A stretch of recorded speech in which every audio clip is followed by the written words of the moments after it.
والصلاة والسلام على من لا نبي بعده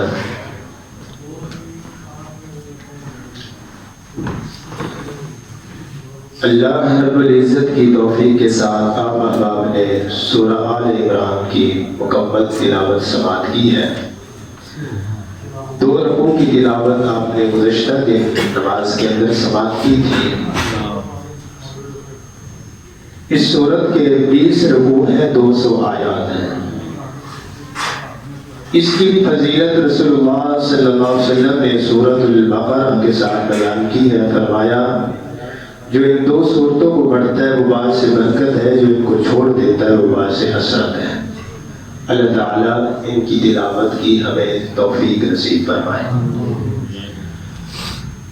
اس کی ابتدا کے اندر اللہ تعالیٰ نے یہ بات واضح کر دی ہے کہ قرآن مجید کے اندر 2 قسم کی آیات ہیں، محکم آیات جن کا مطلب واضح ہے، یہ کتاب کی اصل آیات ہیں۔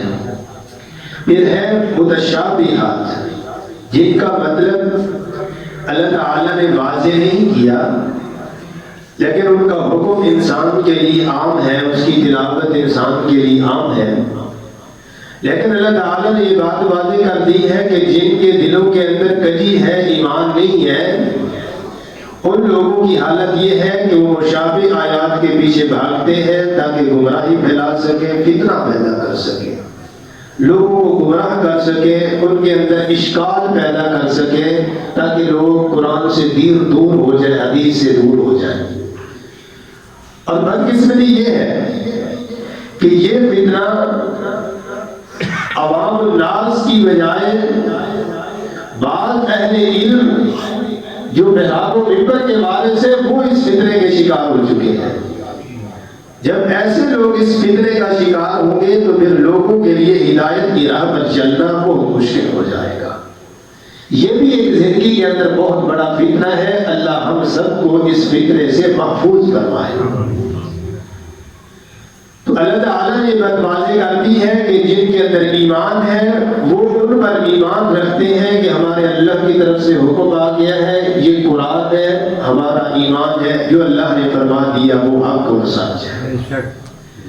اللہ نے کوئی بات مختصر بیان کر دی ہے، اس کی کیفیت نہیں بیان کی۔ مومن کا کام ہے اس پر ایمان رکھتا ہے، اس کی کیفیت کی کھوج لگانے کی کوشش ہی نہیں کرتا، کیونکہ اس کا کام ہے رب کے حکم کو قبول کر لینا۔ اور جتنے بھی انسان کے اعمال کی آیات ہیں جس پر انسان نے عمل کرنا ہے، اپنی اصلاح کرنی ہے، عقیدہ توحید ہے، یہ ختم نبوت ہے، یہ انسان کے آخرت کی فکر ہے، آخرت پر یقین ہے، اللہ نے انسان کے اعمال کے متعلقہ تمام چیزوں کو واضح کر دی ہے۔ کوئی ایسی چیز نہیں ہے جس میں انسان کہے میں رہنمائی لینا چاہتا ہوں، قرآن و سنت سے مجھے رہنمائی نہیں ملتی، ایسی کوئی بات بھی قرآن و سنت میں نہیں ہے۔ اور اگلی بات کہ قرآن ہو کر قرآن کے خلاف نہیں ہے، قرآن ہو کر نہ حدیث کے خلاف ہے، نہ حدیث قرآن کے خلاف ہے، کیونکہ یہ فتنہ ہے کہ جی وہ حدیث ہم قبول کریں گے، وہ آیت قبول کریں گے جو ملتی ہوگی، جو نہیں ملتی ہوگی ہم اس کو رد کر دیں گے۔ یہ اختیار کس نے دیا ہے؟ قرآن کے اندر کوئی ایسا مسئلہ نہیں ہے جس کے اندر انسان کہے کہ میرے ایمان کے اندر یہاں خلل آ رہا ہے تو مجھے قرآن و سنت مکمل رہنمائی نہیں کر رہا۔ انسان کی رہنمائی موجود ہے، اللہ مجھے اور آپ کو سمجھ دے اور کامل علم دے۔ علم کے اندر کمی آ سکتی ہے، سمجھنے میں کمی آ سکتی ہے، لیکن انسان کے اعمال کی اصلاح کی جتنی باتیں ہیں وہ اللہ نے واضح کھول کر بیان فرما دی ہے۔ پھر آگے اللہ تعالیٰ نے یہ تذکرہ فرمایا ہے کہ اللہ ہی وہ ذات ہے جو ماں کے رحم کے اندر جس طرح چاہتا ہے وہ صورت کو بناتا ہے، اندھیروں میں بناتا ہے، بغیر نقشے کے بناتا ہے، اور اس کی شان عظمت یہ ہے وہ جس طرح چاہتا ہے وہ اس طرح بناتا ہے۔ الذی خلقک فسواک فعدلک، ماں کے رحم کے اندر، پیٹ کے اندھیرے کے اندر، رحم کے اندھیرے کے اندر، اس جھلی کے اندھیرے کے اندر، رات اور دن کے اندھیروں کے اندر اللہ ذرا بھی فرق نہیں آنے دیتے۔ فرمایا ہم اس کو بنانے میں عدل و انصاف کرتے ہیں۔ مفسرین نے عدل کے بارے میں مختلف اقوال بیان کیے ہیں. بالکل سادہ اور سمپل سا جو جملہ سمجھایا ہے کہ انسان کے چہرے پر جہاں آنکھیں خوبصورت لگتی تھی میرے رب نے وہی لگائی ہے. جہاں ناک کا حسن بنتا تھا اللہ نے وہی لگایا ہے. جہاں ہونٹوں کا حسن بنتا تھا میرے رب نے وہی لگایا. الذی خلقک فسواک فعدلک. اللہ فرماتے ہم نے عدل کیا ہے. میرے ساتھ کہا ہے انسان اپنے قریب رب کو چھوڑ کے کس طرف جا رہا ہے. جس نے ماں کے رحم میں تیری پرورش کرتے ہوئے خوراک میں کمی نہیں آنے دی اور پھر انتظام ایسا کیا کہ خوراک تمہیں ماں کے رحم کے اندر منہ کے ذریعے رب نے نہیں دی, ناک کے ذریعے تیرے رب نے تیری خوراک کا بندوبست کیا ہے اور تمہیں محفوظ رکھا ہے, حفاظت کی ہے. ذرا برابر آنچ نہیں آنے دی. اللہ نے عیب دار نہیں بنایا. تو اللہ سمجھا رہے ہیں کہ یہ اختیار, یہ صورتیں بنانا صرف رب کی شان ہے اور رب بھی بناتے ہیں ماں کے رحم کے اندر. پھر آگے اللہ تعالیٰ نے ایک ذمہ داری دی ہے. فرمایا کہ ان لوگوں سے کہہ دیجئے کہ اگر تمہاری یہ تمنا ہے, خواہش ہے کہ ہمارا اللہ ہم سے محبت کرے تو تم پیغمبر الصلاۃ والسلام کی اطاعت و اتباع کرو, اللہ تم سے محبت کرے گا. تم اللہ کی اطاعت کرو اور اللہ کے رسول صلی اللہ علیہ وسلم کی اطاعت کرو. اللہ کافروں سے محبت نہیں کرتا. اس کے بعد اللہ تعالیٰ نے عمران علیہ السلام کی بیوی کا تذکرہ کیا, جناب مریم علیہ السلام کی والدہ کا. اور قرآن کی عظمت دیکھیے کہ عیسائی تو یہ کہتے ہیں کہ مسلمان عیسیٰ علیہ السلام کی پیدائش کے قائل نہیں ہے, اسے تسلیم نہیں کرتے, حالانکہ یہ ان کا جھوٹ ہے. قرآن کی عظمت یہ ہے, قرآن نے عیسیٰ علیہ السلام کی والدہ کی تخلیق کو بھی بیان کیا ہے. عیسیٰ علیہ السلام کی والدہ کا ماں کے رحم کے اندر رہنے کو بیان کیا ہے کہ عمران کی بیوی نے ایسے سمے میں عیسیٰ علیہ السلام کی نانی نے یہ نظر مانی کہ اللہ میرے بدن کے اندر جو اولاد ہے میں آپ کے گھر بیت المقدس کی خدمت کے لیے وقف کر دوں گی. اب اللہ کی شان جب تخلیق ہوئی بیٹے کی بجائے بیٹی تھی تو وہاں کا یہ تصور نہیں تھا کہ عورتیں اللہ کے گھر کی خدمت کریں. بڑا لوگوں کے اندر یہ عجیب ماحول ہوا کہ کیسے ہوگا, یہ کس طرح ہو سکتا ہے کہ عورت ہو کر, یہ بچی ہو کر اللہ کے گھر کی خدمت کرے. اس بچی کی کفالت بھی اللہ نے جناب زکریا علیہ السلام کے سپرد کی. بعض اہل علم نے یہ کہا ہے کہ زکریا علیہ السلام جناب مریم علیہ السلام کے خالو بھی ہے, اللہ کے پیغمبر بھی ہے, کفالت کر رہے ہیں. اور منظر دیکھتے ہیں کہ جس حجرے کے اندر آج بھی بیت المقدس کے 3 حصوں پر مسلمانوں کا اختلاف چلتا آ رہا ہے. ایک وہ حجرہ جس کو قرآن نے محراب کہا ہے, مریم علیہ السلام جہاں رہتی تھی, وہ بھی بیت المقدس کے اندر ہی ہے. ایک وہ حصہ جو جناب سلیمان علیہ السلام نے تعمیر کیا ہے. تیسرا وہ حصہ جو داؤد علیہ السلام سے پہلے سے چلتا آ رہا تھا, سلیمان علیہ السلام کی تعمیر سے پہلے. سلیمان علیہ السلام نے جو حصہ تعمیر کیا ہے اس کی تعمیر کی مکمل جنوں نے کی تھی کہ سلیمان علیہ السلام کی وفات کا وقت آ گیا, میرے رب نے ان کو پابند کیا اور کہا, کہنے لگے اللہ یہ آپ کا گھر بن رہا ہے. فرمایا گھر بنے گا, لاٹھی لو, اس کا سہارا لے لو. سہارا لیا, کھڑے ہیں, رب کا پیغام اٹل آ گیا, روح پرواز کر گئی ہے. جنات سمجھ رہے ہیں اللہ کے پیغمبر دیکھ رہے ہیں, دوڑ لگا رہے ہیں, جلدی جلدی کام مکمل کرو کہ رب کا پیغمبر دیکھ رہا ہے, کھڑا ہوا ہے, آپ کا انتظار کر رہا ہے کہ کام مکمل کرو. جب مکمل ہو گیا تو پھر دیمک نے نیچے سے لاٹھی کو کھانا شروع کر دیا. اللہ کا اٹل فیصلہ تو پہلے ہی آ چکا تھا. میرا رب کسی کا محتاج نہیں ہے, وہ جس سے چاہے کرا سکتا ہے. فلما خر تبینت الجن ان لو كانوا يعلمون الغیب, جن کہنے لگے ہمیں پتہ ہوتا تو ہم اتنی مشقت نہ اٹھاتے کہ اللہ کے پیغمبر وفات پا گیا اور ہم محنتیں کرتے رہے. یہ میرے رب کی شان ہے. تو یہ تین حصے بنتے ہیں جس وجہ سے آج یہودی اور عیسائی ان حصوں کو قبضے کے اندر لینے کی کوشش کرتے ہیں. وہ کہتے ہیں وہ حصہ ہمارا ہے جو سلیمان علیہ السلام نے بنایا تھا. عیسائی کہتے ہیں جہاں مریم علیہ السلام رہتی تھی وہ حصہ ہمارا ہے. اللہ بیت المقدس کو رہائیاں نصیب فرمائے. اللہ وہاں کے مسلمانوں کی اپنی غیبی مدد فرمائے, ان کی حفاظت فرمائے. اللہ تعالیٰ ظالموں کو تباہ و برباد فرمائے. تو جناب مریم علیہ السلام جس حجرے کے اندر رہتی تھی, جناب زکریا علیہ السلام باہر سے دروازہ لگاتے, تالا لگاتے چلے جاتے تھے. تو کئی دفعہ یہ منظر دیکھا, جب آتے ہیں دروازہ کھولتے ہیں, کھڑکی بھی نہیں ہے, کوئی روشن دان بھی نہیں ہے, لیکن تازے تازے پھل ہیں. بعض مفسرین نے لکھا ہے کہ موسم بھی نہیں تھا, بے موسمے اور تازے پھل. تو ایک دن پھر تعجب سے پوچھا بھی ہے کہ مریم یہ کیسے, کہاں سے آئے؟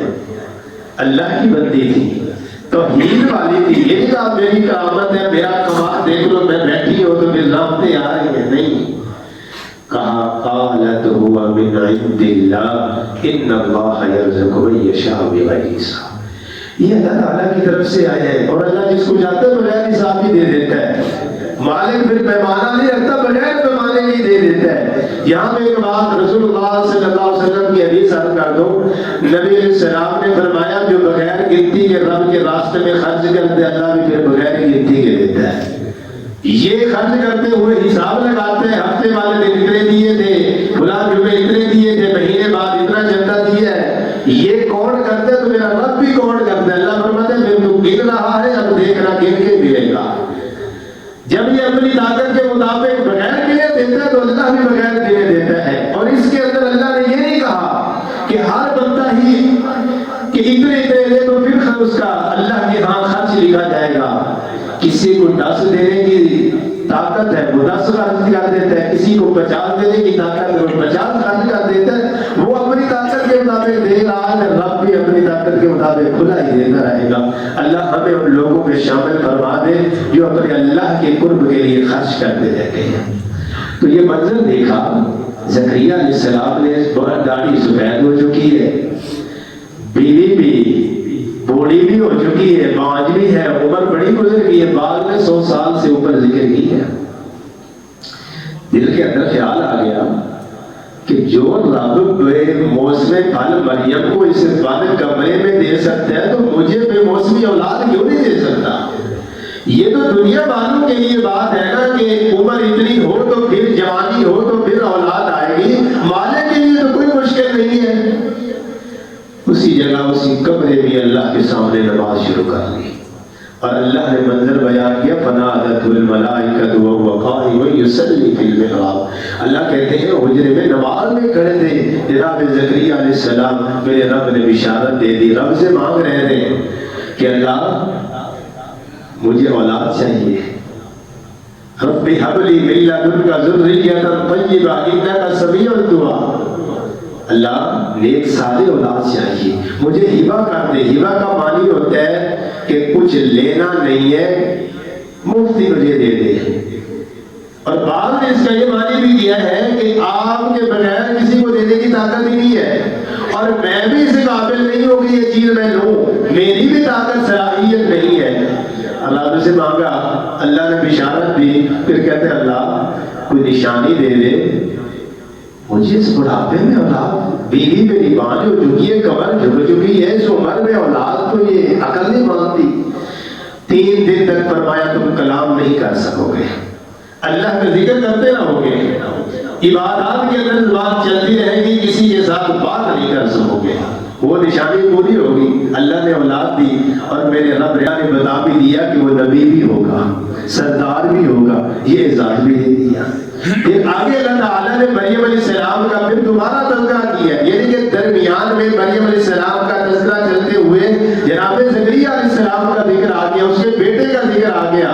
پھر اللہ تعالیٰ نے جناب مریم علیہ السلام کا ذکر کیا کہ مریم بھی جب اپنی جوانی کو پہنچی, اللہ نے اپنی قدرت سے انہیں بھی بیٹے کی دولت سے نواز دیا.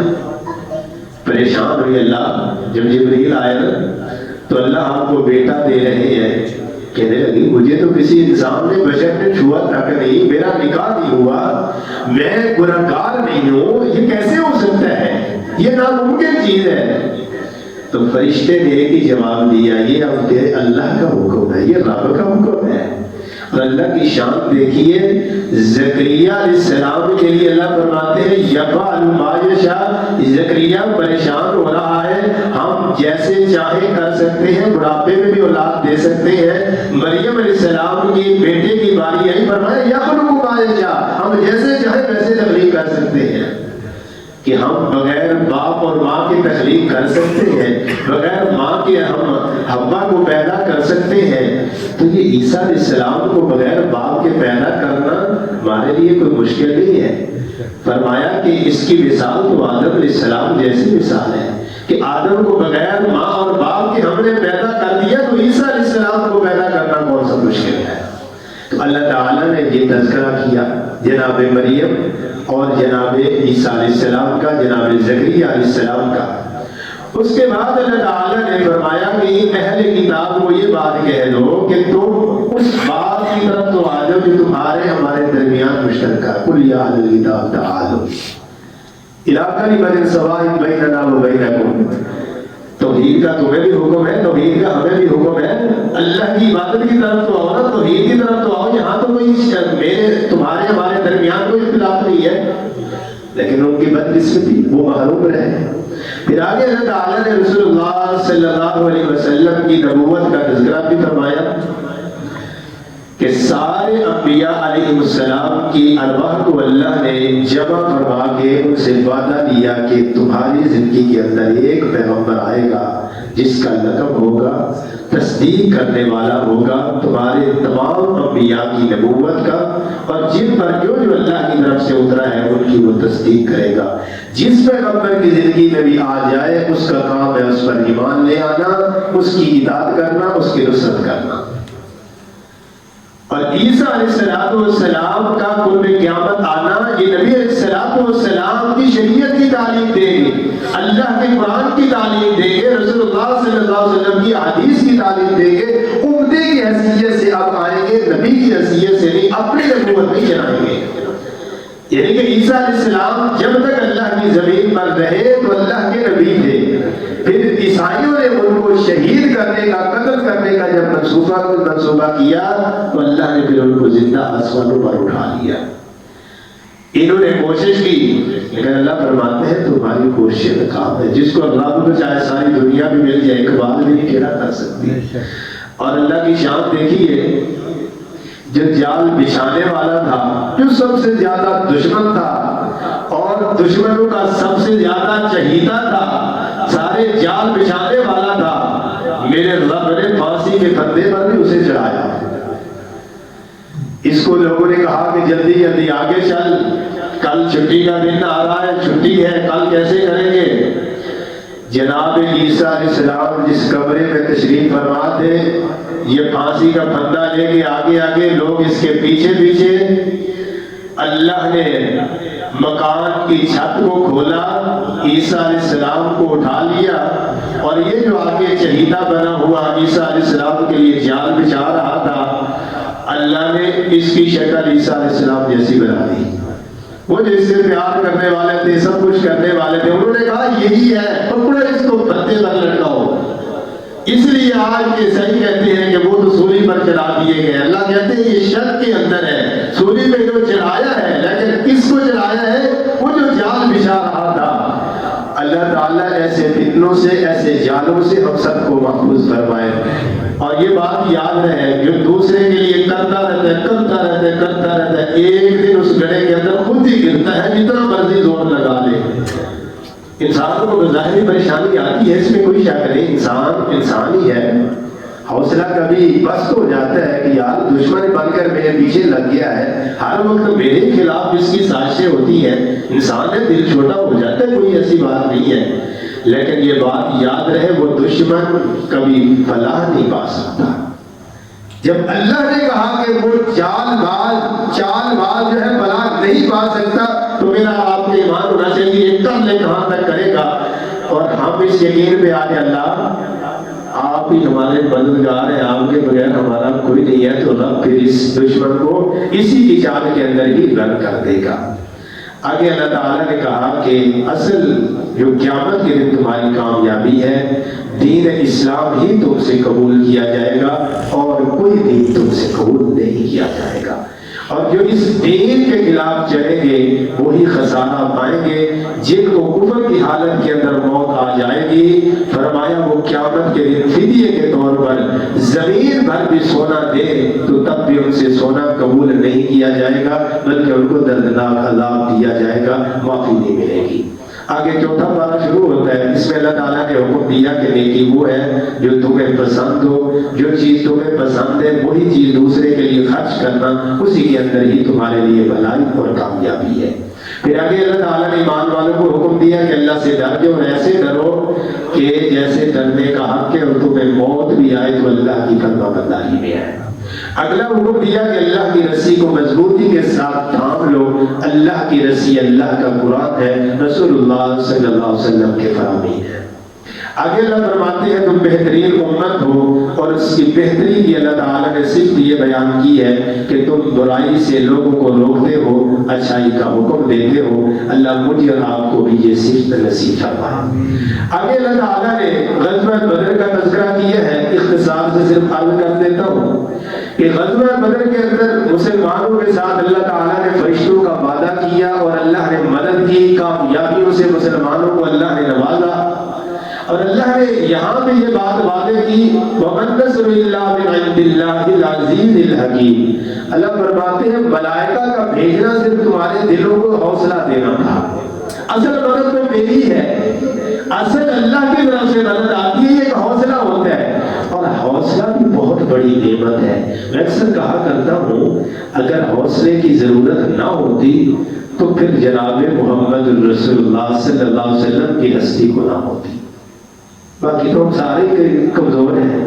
نبی علیہ السلام افضل البشر ہو کر، تمام انبیاء علیہ السلام کے سردار ہو کر، جب افسردہ ہوئے، غمگین ہوئے، بگانے تو بگانے، اپنوں نے کہا کہ اب تو اس کی نرینہ اولاد ہی نہیں رہی، ان کا نام مٹ جائے گا، نبی علیہ السلام بڑے غمزدہ ہوئے۔ اللہ تیسرے کہتے تو وہ بات اور تھی، اپنے ننیال اپنا سکا چاچا ہو کر اپنے تائیں جاتے جب کہتے ہیں تو تکلیف بڑھ جاتی ہے۔ اللہ تعالی ہم سب کو دین کی سمجھ نصیب فرما دے۔ اپنوں کے تیر جو ہے نا بہت زیادہ گہرے زخم ہوتے ہیں، وہ کہتے ہیں نا تیر کا زخم جو مٹ جاتا ہے، جو زبانوں کے ان کے تیر چلے ہوتے ہیں وہ زندگی بھر نہیں بھولتے۔ تو آپ نے ہوگا جب یہ کہہ رہے تھے نبی علیہ السلام بہت زیادہ غمزدہ ہوئے، پھر اللہ نے آسمانوں سے وحی اتاری، نبی علیہ السلام کو حوصلہ دیا، آپ کا حوصلہ بڑھ گیا۔ اس لیے میں کہا کرتا ہوں ایک دوسرے کو حوصلہ دیا کرے۔ یہ ضروری نہیں ہے کہ انسان کہتے ہیں یار فلاں بڑا علم والا ہے، صاحب علم ہے، تقوی والا ہے، اس اوقات صاحب علم اور تقوی والا بھی ایسے غموں سے نکل رہا گزر رہا ہوتا ہے کہ وہ مایوسی کا شکار ہو جاتا ہے، انسان ہے، تھوڑا پست ہو جاتا ہے، اس کی ہمت تھوڑی کمزور ہو جاتی ہے۔ اگر اسے حوصلہ دے دیا جائے تو پھر اس کی ہمت بڑھ جاتی ہے، اور حوصلہ دینے سے فائدہ کتنا ہوتا ہے۔ اللہ ہم سب کو حوصلہ دینے والا بنائے، حوصلہ شکنی کرنے والوں سے اللہ ہم سب کو محفوظ فرمائے۔ فائدہ کتنا ہے؟ نبی علیہ السلام نے فرمایا، اللہ فرماتے ہیں جو دنیا میں کسی بندے کا حوصلہ بلند کرتا ہے، اس کا کوئی غم کوئی پریشانی دور کرتا ہے، اللہ فرماتے ہیں قیامت کے دن میں اس کی پریشانی دور کروں گا۔ جب لوگ سارے پریشان ہوں گے، اس کی پریشانیاں میں دور کروں گا اس بدلے میں کہ دنیا کے اندر اس نے میرے بندے کی پریشانی کو دور کیا تھا۔ تو حوصلہ دینا بھی ایسے سمجھ لو اللہ کی سنت ہے۔ حوصلہ دینے سے پیدا ہو جاتا ہے، اگلے کا غم ہلکا ہو جاتا ہے، اس کی پریشانی ہلکی ہو جاتی ہے، آپ کو بھی پیدا ہو جاتا ہے اور اس کو بھی پیدا ہو جاتا ہے۔ اگر حوصلہ دینے سے کسی کو پیدا ہو تو اللہ اس بندے کو بھی اور اس بندے کو بھی قیامت کے دن عزت سے نوازیں گے اگر حوصلہ دینے والے کی یہ نیت ہو کہ اللہ میں اس سے محبت صرف آپ کی رضا کے لیے کرتا ہوں تو اگلا اعزاز اور بڑھ جاتا ہے۔ اللہ فرماتے ہیں قیامت کے دن جب لوگ سائے کو ترس رہے ہوں گے اس کے بدلے میں اپنے سائے کے نیچے جگہ بھی دے دوں گا۔ اللہ ہم سب کو ان لوگوں میں شامل فرما دے۔ آگے اللہ تعالیٰ نے غزوہ احد کا تذکرہ کیا، اختصار سے فرمایا مسلمانوں کو جب غزوہ احد کے اندر کچھ نقصان اٹھانا پڑا تو وہ تھوڑا پریشان ہوئے۔ اللہ نے پھر حوصلے بلند کیے، فرمایا اس میں کوئی پریشان ہونے والی بات ہی ہے، دل کا لیاب نداویلھا بین الناس، آج اگر ان کا بال چل گیا کل تمہاری باری آ جائے گی، اگر ان کو تمہیں تکلیف پہنچی ہے تو نقصان تو ان کا بھی ہوا ہے، تم اپنے حوصلے بلند کرو اور تمہارا اعزاز یہ ہے ان کے مر کے قتل ہو گئے جہنم گئے ہیں، تمہارے جو کٹ گئے ہیں وہ اللہ کی جنت کے مہمان بنے، تم کیوں کم سزا ہوتے ہو۔ اور جناب عمر رضی اللہ عنہ نے کہا تھا اس وقت، کہا تمہارا اور ہمارا فرق یہی ہے، تمہارے مر کر جہنم گئے ہیں، ہمارے شہید ہو کر اللہ کی جنت کے مہمان بنے ہیں، اور تمہیں زخم آئے ہیں تو اس کا کوئی فائدہ نہیں تمہیں ہوگا، ہمیں زخم آئے ہیں تو ہمارے زخموں کا ہمارا اللہ ہمیں اجر دے گا، اللہ ہمیں اجر کے ساتھ نوازے گا۔ ہم اگر اس میدان سے زخمی ہو کر بھی جا رہے ہیں تو تب بھی ہم کامیاب ہیں، ناکام نہیں ہے۔ پریشانیاں، دکھ، مسائل اگر ان کا صلہ انسان دیکھ لے تو یہ ہلکی ہو جاتی ہے۔ نبی علیہ السلام نے فرمایا کہ اللہ تعالیٰ اپنے بندے اور بندی کو اپنی پسند کا محل دینا چاہتے ہیں اور اللہ اختیار کرواتے ہیں، پھر بندے فرشتوں کو کہتے ہیں ذرا ان کے اعمال کو چیک کرو، اس کی نیکیاں کٹھیاں کرو کہ یہ ساری اس کی نیکیاں عبادات کٹھی کر کے اس محل تک یہ پہنچ سکتا ہے اپنے اعمال کے بدلے میں۔ جب اکٹھی ہو جاتی ہے تو فرشتے کہتے ہیں اللہ نہیں، پھر اللہ تعالیٰ چھوٹی چھوٹی ازمائشیں دینا شروع کر دیتا ہے۔ نبی علیہ السلام نے فرمایا ایک ازمائش سے نکلتے ہیں، پھر دوسری آ جاتی ہے، اس سے نکلتے ہیں، پھر کوئی چھوٹی موٹی اور آ جاتی ہے، کبھی اولاد کی طرف سے آ جاتی ہے، کبھی بہنوں کی طرف سے، کبھی بھائیوں کی طرف سے، کبھی ننیال کبھی ددیال، کبھی اپنے کبھی بیگانے، کہیں نہ کہیں سے کوئی چھوٹی موٹی پریشانی آتی رہتی ہے۔ فرمایا جب دنیا سے جاتا ہے تو یہ اللہ اس کی پریشانیوں کے بدلے اس کے گناہوں کو مٹا چکا ہوتا ہے اور اللہ اس کی روح قبض ہونے کے بعد اس محل کا مہمان بنا دیتا ہے۔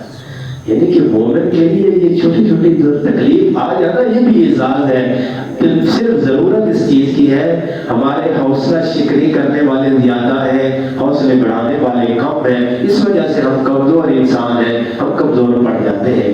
آخر میں اس سورت کے آخری رکوع کے اندر بھی بڑا ایک خوبصورت منظر اللہ نے بیان کیا، دعا ہے اس کے اندر۔